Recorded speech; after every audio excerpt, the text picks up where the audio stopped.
Hi everybody, welcome back to my channel. This is Tucker at AP Pottery, and he is chilling on the couch right now. Can you say hi, buddy? You just want to take a nap, don't you? And then this is Maya at AP Pottery, the little pottery corgis.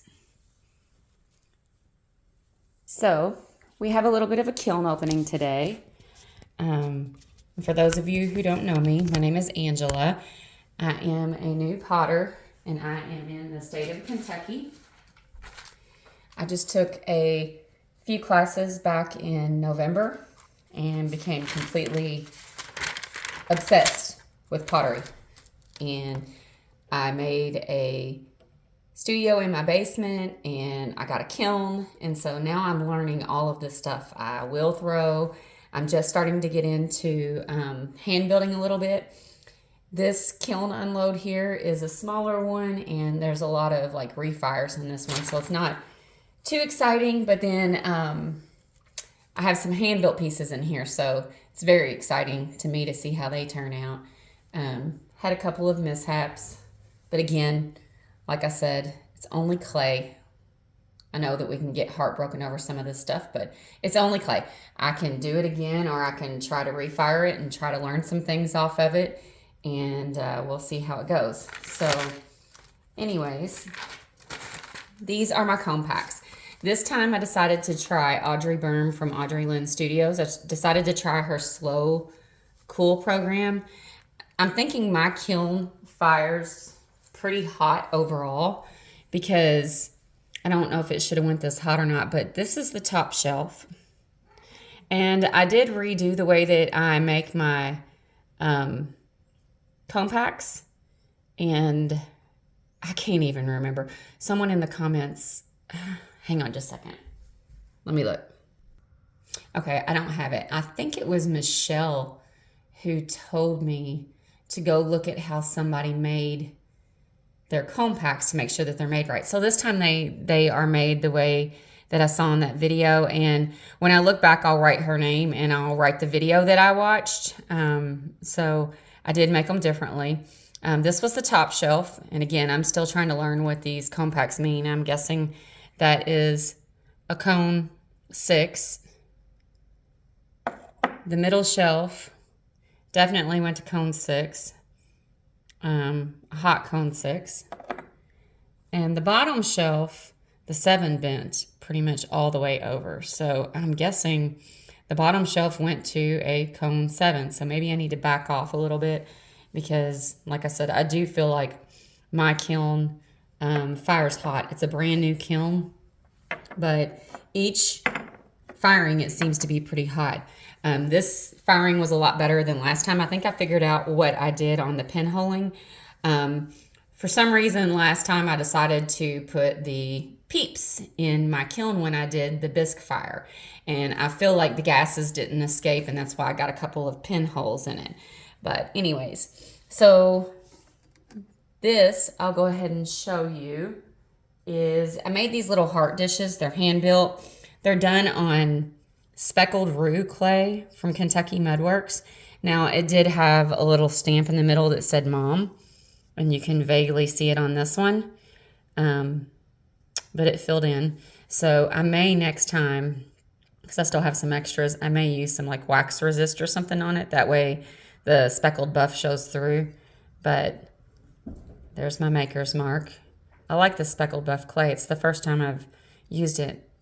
I don't like it as much as I like the speckled turtle, but I do like this, and I thought it might be good for hand building. But this is ginger and snow on this dish, and you'll have to forgive me because I was distracted. I had some friends over for the first time in my studio, and I was helping one of them learn a little bit of hand building, and one of them was just getting back on the pottery wheel for the first time since college, and so I was helping her, and I didn't write everything down, and then I stopped that evening on some of it, and I had little notes, but when I come back, I think I completely forgot what I was doing. And so a couple of these things, I don't know exactly what I did. I know that I did snow and ginger on this one, and I really like the way it turned out. Ginger is definitely going to be one of my favorite colors. I had seen it, Sarah Walton Pottery had used it, and I absolutely love it. So there's that one. This one is snow with soft red. So I did soft red over top of the snow. You can't really even see the mom on that one. Barely. I know it's there, so I know where to look. But I rolled a pattern with a textured roller and then stamped mom in it. And then this one is, let's see. I think that last one, yeah, that was soft red with snow over it. This one is snow with soft red over it. I just went ahead while I had it out and decided to look and see. And I think these little dishes are cute. Just thought I would give them a whirl, get started in some hand building. And I'm so excited they didn't crack. They survived. So if you'll give me just a second, Tucker is wanting out into the backyard. I'll be right back. Okay, I'm back. It's funny, I think the dogs know when you're trying to do something, and the cats. I'm surprised Ember's not crying in the background like she normally does, but the dogs and the cats know when you're trying to do something, and then they start wanting in and out, in and out. So, okay, excuse me. I was drinking my morning coffee. Next up is a refire. And this was from one of my first KILN unloads, and I didn't like the way it turned out, and I really don't even know. I think I did a celadon over top of it, and it just, I wasn't really liking it. So I went back and I put olive float over it, and then I put ivy, and I really like it a lot better. Those colors, look at all the blue coming out in it. Very, very pretty. Let me see if I can get closer without making you all sick. And there's Ember. I don't know what went on there, but I really like this mug a lot better. Of course, won't be able to really recreate it because it was a refire, but I even like that little blue dot on the thumb rest and the dripping on the inside. I'm glad I decided to try and refire this one. Save that mug. It's just been sitting down there, and I've been looking at it trying to decide what I wanted to do. So I got the olive float out and the ivy, and I was like, you know what, I'm just going to try this, and if it doesn't work, it doesn't work. It's only clay. So next up, we have another refire. This is one of my gnomes, and this was the peppered plum, and I don't know if you remember or not, but his nose was really, really white, and his beard was really white because he's done on white clay, where my other ones were only done on speckled clay. And then I got it to the shop to put it up for sale, and I realized that I had forgotten to stamp the bottom. So I took one of my underglaze pencils and just signed it. But I just put some winterwood over his beard and some birch. And again, I don't know if it was Michele or who it was that told me to put the birch over top of the nose. I'll look back and I'll give her credit too. So I really like the birch over it, and I love the winterwood on his beard. Just kind of add something to it, but it's speckled plum, and definitely another win for the refires. And then another refire. This was the deep fire brick red, and it again is on the Iceman clay. Look, I actually put my stamp on that one. Being so new to this is so funny, the things that I forget. Hang on just a second. Tucker's wanting back in. Okay, I'm back. So again, this had deep fire brick red on it. I think I had 3 coats of it, and of course the beard was really, really white, and so was the nose. So I added some birch to the nose, and I added winterwood, and then I took the peppered plum and just put a coat over top of the deep fire brick red. There, my camera. And I like that a lot better. That really changed the look of it. The deep fire brick red by itself was just a little blah to me. So just kind of added some to it with the drips right there. A lot prettier. So save that mug too. And then, forgive me as I go through my notes. So this was my very first hand-built piece. And I did a platter. And let me move this back and I'll set it up where you can see it. But we had these plates that I had bought that my husband likes to eat nachos on. And I took it downstairs and decided to try. And I'm going to have to move further back. Let's see. And decided to try and make a platter off of it for one of my first pieces and see how that went. So there's no cracks in it. I'm so excited. I wasn't sure what to expect. It had warped during the bisque fire a little bit right here, but it didn't warp as far as this goes, just on the side. And I'm okay with that. So it's pretty thick. It was one of the first pieces I did, and I wasn't sure. Again, it's the speckled roux clay. And yeah, let me look and see what I did on it. So I did 3 times storm here, and you can see I did along the edges of it 3 times storm, and then I did 2 times snow, and I overlapped it on the texture, so you can't see the texture as great. I just did like a little roller. Can't see it on the camera as well as it is in person, but I'm really happy with this piece. I think it turned out well, and I'm so excited that I don't see any cracks anywhere on it. It's a pretty good sized platter too. I know it's hard to tell with the way that I'm holding it, but you can see that this is a small banding wheel and it hangs off pretty good. So yeah, I really like that. And then this was a major mishap. I put this on stilts because, so I did texture. This is another platter. And I did texture on the front and I did texture on the back and the outside. And I wasn't thinking when I did that. And I could have just left it speckled roux with texture, but I was glazing it and I went ahead and glazed all the texture. And then I was like, holy crap, how am I going to fire this? So I was like, well, this will be a learning experience. If I hadn't glazed it already, I would have used some aluminum hydrate and I would have tried to keep it flat. Instead, it warped a little bit. So I had some stilts and I decided to try it up on stilts and put some kiln cookies underneath of it. And it worked, but I only put stilts here and here, and I should have put a third in the middle to keep it from warping. So it kind of sunk and it hit my kiln cookie, and I had to knock it off the kiln cookie. There's the nice little mishap there.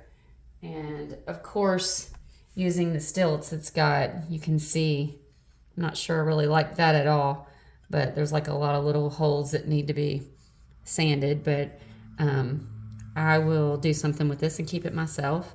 Let me look and see what the colors are on that. I know I did pretty basic on that. I did 2 times ancient jasper, and then I did 2 times oatmeal just to the sides of the design. I didn't even do oatmeal through the design, but I did oatmeal here and here over top of the ancient jasper, and I do like the way that turned out.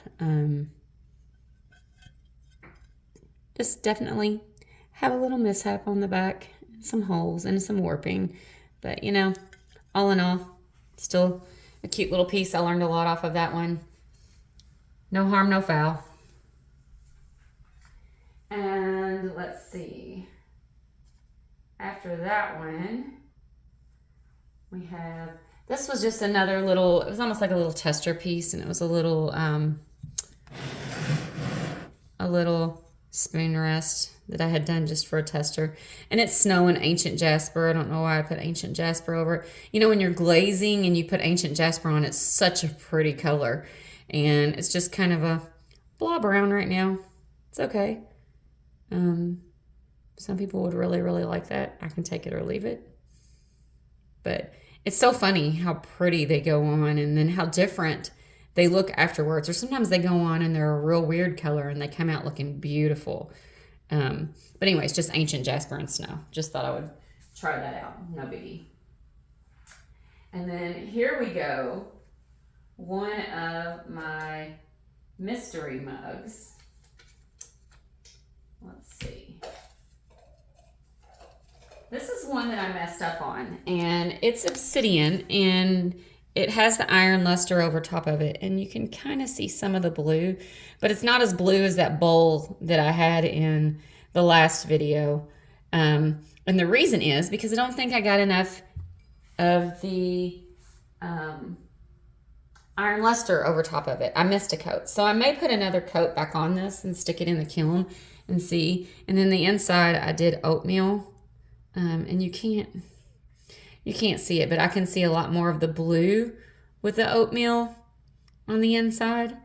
But it definitely needs some more of the iron luster on the outside. And I tried a new handle. There's my maker's mark, and I had put it on the side on this one, and I decided to try and use some wax resist on it, and it works, but I don't know if I really like it there. I'm having a problem when I stamp it on the bottom. I don't know if it's my stamp or if it's just the way I'm doing or what, but it wants to warp it too much. So I've got to figure out a better way. I really like this handle, and I think it was Jeanette at Far Forest Ceramics, and I think that's who I also watched for the cone packs. But I'm pretty sure it was Jeanette. I'm not sure if I have that wrong. I apologize. Again, I can look and put it in the comments. But she had done a tutorial on these handles, and I absolutely love that. So it's a mystery mug. I'm not really sure. Still can't see that blue like I can see it on the inside. Really pretty, but I think a little more iron luster and it'll pull that blue right out. But when I went back the next morning and I was looking, and it was this mug and the next mug that I needed to put some iron luster on. And one of them I just needed it on the rim. One of them I needed more coats, and I don't know. I got confused and I just didn't do it correctly. I'm getting old, so, you know. And then my other mystery mug, really like this one again. There's that handle again. But I'm not really sure what I did. I know I did iron luster, and I know I did oatmeal, and I don't know if I don't think I put the oatmeal on it as much as I needed. I think I needed more oatmeal, and I didn't do it properly, but it really turned out cool. Really pretty on the inside. Again, my lighting just sucks and you can't really see. The white down in the bottom, really pretty. And the handle, really like those handles. I did another one too, and I don't know, Jeanette may have done it, but I curled it in here, and I don't think I have any in this kiln unload, but I wanted to try it and see if it got in the way. So yeah, I really like that combination.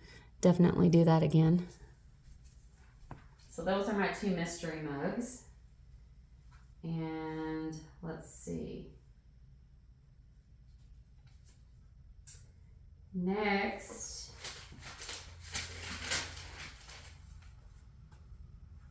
so this mug here is one of my favorite combinations now. I'm really liking this combination. This is peppered plum and ivy. And I don't know if you remember the last kiln unload I did another one, but I did it on speckled clay, and it was one of them that pinholed.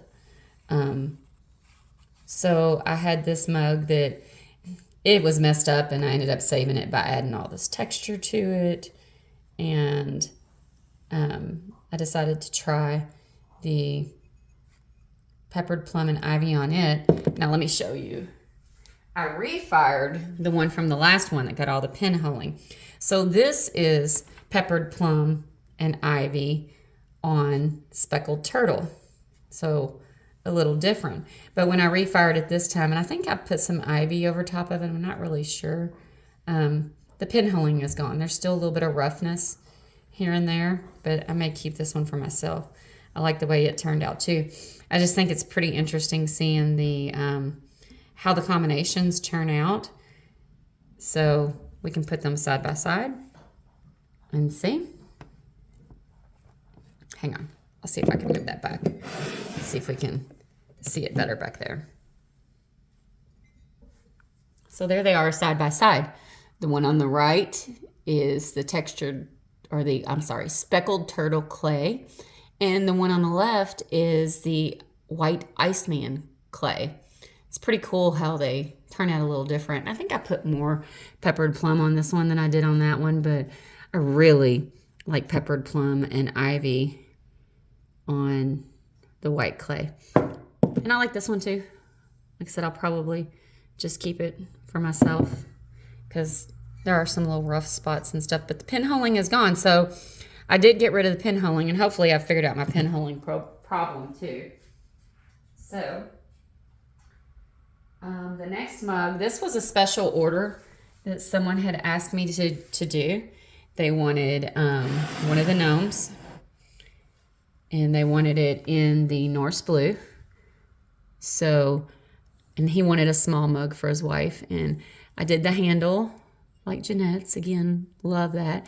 And they wanted it personalized. His wife's name is Lee, so I just carved Lee in the back of it in my handwriting in cursive, and I really like how it turned out. It's a very small mug, but that's what they wanted, so they'll be picking that up tomorrow, and man, it really turned out good. And I just used some wax resist on Lee. I'm trying to learn what is best to do on when you engrave or when you carve, what's the best thing to do. But I wanted her name to show. And I just left the little nose raw, so the little speckled turtle clay is showing through. Again, I forgot to stamp the bottom of it, so I went back with the underglaze pencil. And yeah. So anyhow, there's that gnome. And here's another little mishap. So this is another hand-built bowl.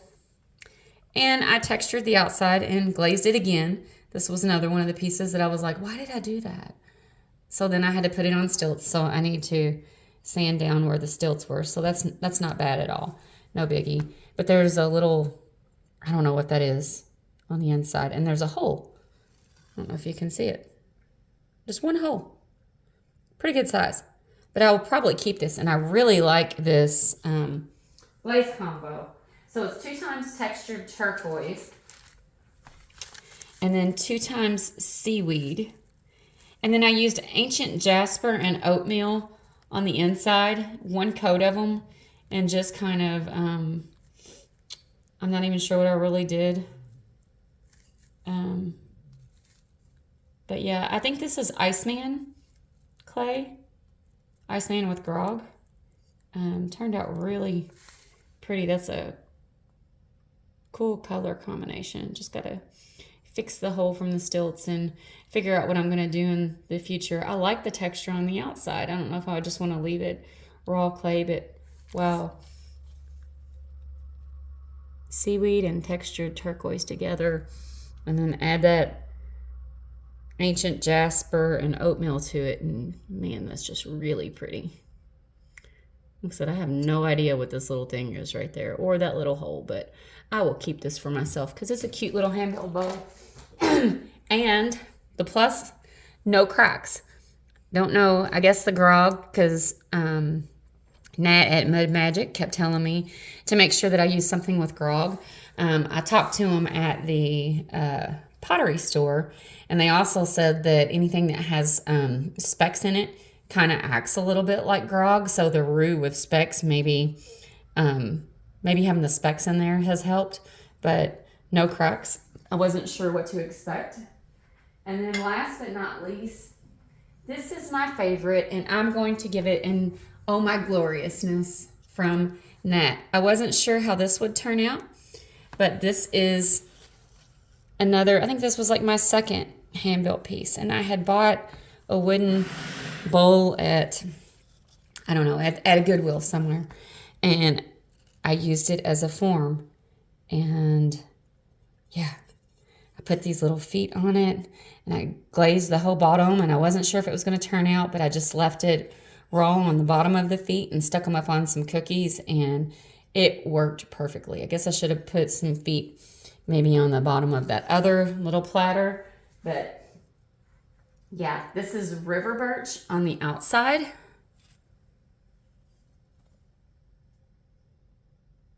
I really like river birch. I like all those speckles.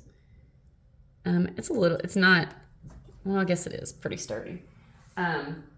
Ginger on the inside, and then I did some light flux along the top and down to the bottom. Love, you can't really see the pink, but it's like a blush color all in here from the ginger. And again, no cracks. So I'm super excited. The only thing I don't love is the way these feet, it kind of pushed up into the bowl a little bit, but you know what? It's a hand-built bowl, and it's supposed to have some character and some texture. I wish you could see. Sorry, I didn't mean to put my finger in the way. Oh, there you go. You can see a little bit of the pink, but you can see where the feet pushed up.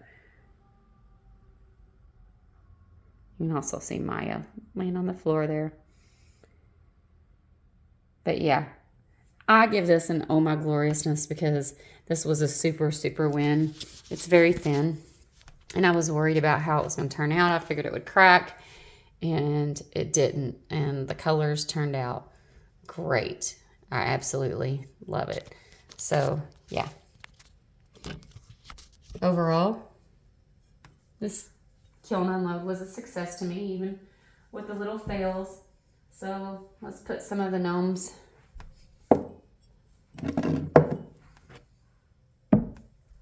back up here.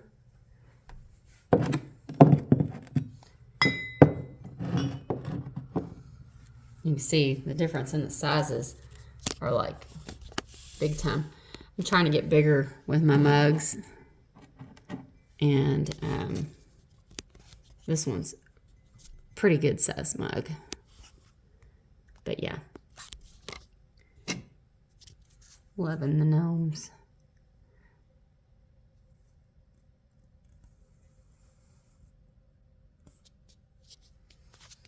But yeah, if anybody has any tips for what to do whenever you put texture on the outside of something, or I'm guessing I should have, like I said, on these little trinket dishes, I should have used some wax resist, or I should have maybe wiped some underglaze in there so that it shows. I'll do that on the next one. I'll wipe some underglaze in it so that it actually reads mom, but they still turned out cute. And I guess I'll just have to back off a little bit on my kiln.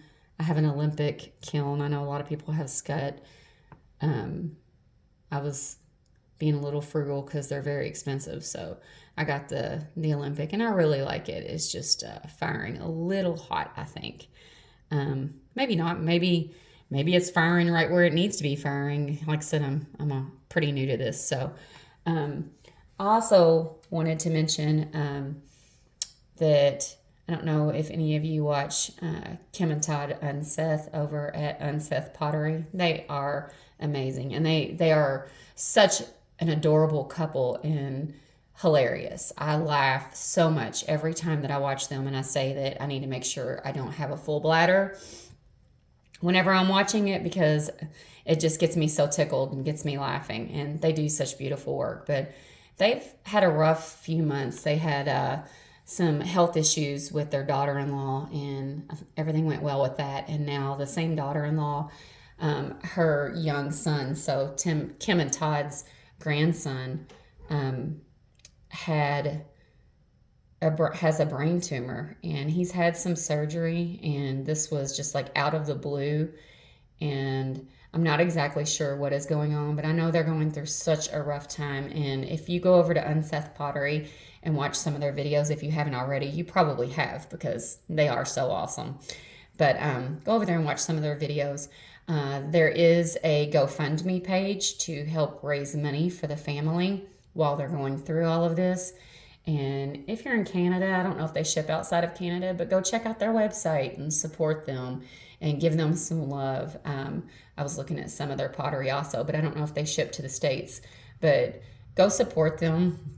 If they have something on there for sale that you like and you can get it, you know, or if you feel inclined and you want to go donate to the GoFundMe, there's so many ways that you can support them, but definitely go subscribe to their page and like and comment and just help boost them right now and send them some happy thoughts and some love that way. Like I said, they're just such a wonderful couple. I love watching their videos, and this YouTube community has been so amazing to me on this journey of learning pottery, both wheel thrown and trimming and attaching handles. Nat at Mud Magic, she's my little Nomi friend, and Jane at Shoebox Pottery, she's been having some trials the last couple of months too, and Jeanette at Far Forest, and gosh, there's so many. Bearhead Pottery, and that's Karen. And I mean, just go check out some of these channels if you haven't already, because they're so awesome, and I'm so thankful for everything I've learned from each of these people. Sarah Walton at Sarah Walton Pottery, I mean, you reach out to them and they are just so eager to help you in any way, and they're helping me grow for sure. So definitely go check them out, and I hope you all have a very awesome day. Hopefully I'll see you soon. Like I said, this was just a quick fire. I have a lot of things down in the studio that are bisques that need to be glazed, and then I have some other things that I'm really wanting to throw, and I don't have a lot of time. I work full-time. I own a barbershop, and then I do pottery in my spare time, and I'm trying to get a couple of my friends doing it with me. So hopefully I get some more things glazed and get it in the kiln and get caught up on some things. So hopefully you'll see me again very soon. Everyone take care and have an awesome day. Bye.